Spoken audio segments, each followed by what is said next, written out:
Go to now, ye rich men, weep and howl for your miseries that shall come upon you. Your riches are corrupted, and your garments are moth-eaten. Your gold and silver is cankered, and the rust of them shall be a witness against you, and shall eat your flesh as it were fire. Ye have heaped treasure together for the last days. Behold, the hire of the laborers who have reaped upon your fields, which is of you kept back by fraud, crieth. And the cries of them which have reaped are entered into the ears of the Lord of Sabaoth. Ye have lived in pleasure on the earth, and been wanton.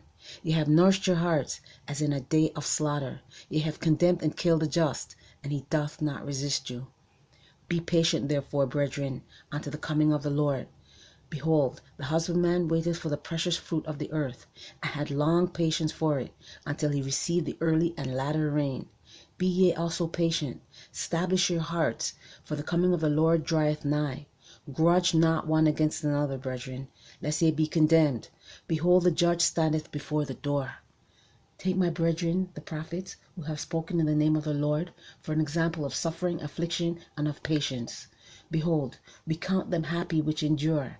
Ye have heard of the patience of Job, and have seen the end of the Lord, that the Lord is very pitiful and of tender mercy.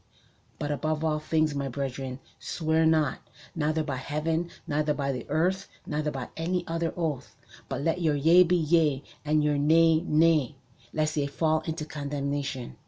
Is any among you afflicted? Let him pray. Is any merry? Let him sing psalms. Is any sick among you? Let him call for the elders of the church, and let them pray over him, anointing him with the oil in the name of the Lord. And the prayer of faith shall save the sick, and the Lord shall raise him up. And if he had committed sins, they shall be forgiven him. Confess your faults one to another, and pray for one another, that ye may be healed. The effectual fervent prayer of a righteous man availeth much. Elijah was a man subject to passions as we are, and he prayed earnestly that it might not rain. And it rained not on the earth by the space of 3 years and 6 months.